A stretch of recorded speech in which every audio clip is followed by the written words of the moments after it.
Welcome to Policy on Demand. I'm Nita Asher. Treasury recently released Notice 2023-2, providing interim guidance on the application of the 1% stock buyback excise tax that was enacted as part of the Inflation Reduction Act and became effective on January 1st. To shed light on this guidance is Matt Lamorena and Chris Van Blarcum, members of PwC's Mergers and Acquisitions practice. Matt, Chris, welcome.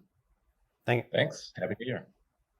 Matt, the notice covers a broad range of areas in which taxpayers had questions concerning the application of the excise tax.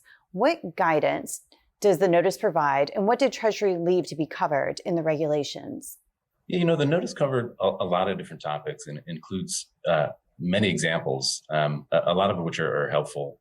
First and foremost is how is the tax going to be reported, and when will it be paid?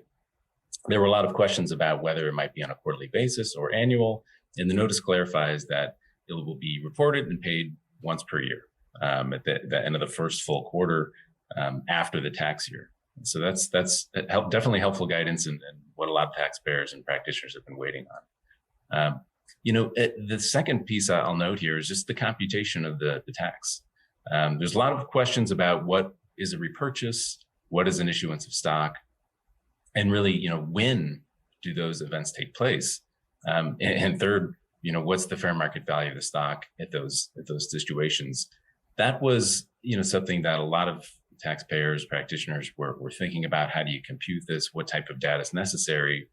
And the notice goes through detail in terms of, how to get, understand those variables and compute the tax.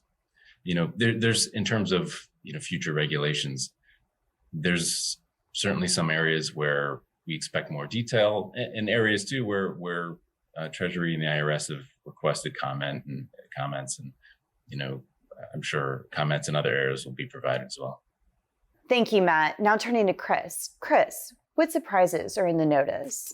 The notice includes a rule expanding the scope of the application of the excise tax and some additional repurchase of stock done by publicly traded foreign corporations.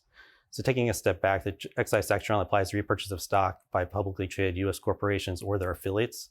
The excise tax also applies to a domestic affiliate of a publicly traded foreign corporation repurchase stock of the foreign corporation. The notice takes a broad approach in determining whether a domestic affiliate has repurchased stock of a publicly traded foreign corporation by imposing the excise tax if a U.S. affiliate funded a repurchase of stock of a publicly traded foreign corporation by any means with the principal purpose of avoiding the excise tax. This can include contributions, distributions, and debt funding, and potentially other transactions. There's also a per se rule for any funding transaction other than a distribution involving the domestic affiliate within the 2-year period prior to the repurchase, where such transactions deemed to have a principal purpose of avoiding the excise tax.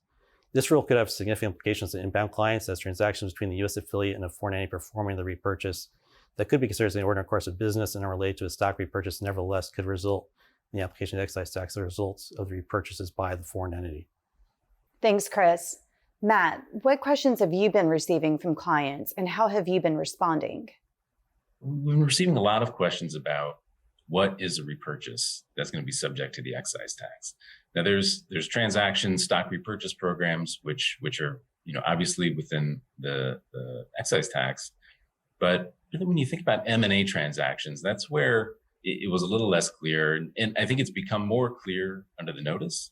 But I think there's still a lot of questions. So when you think about things like split off transactions, different types of reorganizations, even leveraged acquisitions, there's always a question, well, is this a repurchase or not?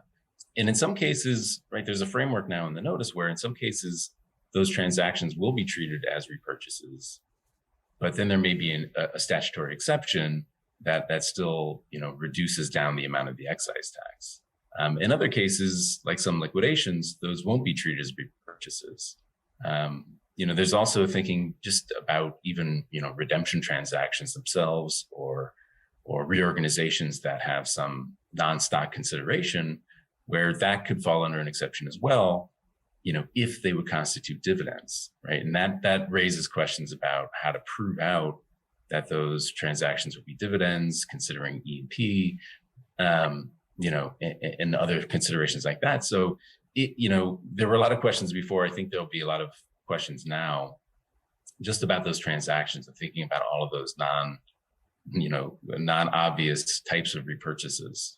So, Chris, what overall advice do you have for companies as they work through the issues that this new provision's raising? Yeah, I guess one thing to notice, this guidance is just in the form of a notice providing interim guidance to taxpayers until regulations are issued. So there's an opportunity now for clients to provide comments to Treasury and the IRS before regulations are issued.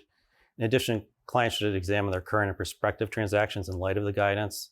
The excise tax may impose an additional transaction costs in certain M&A transactions.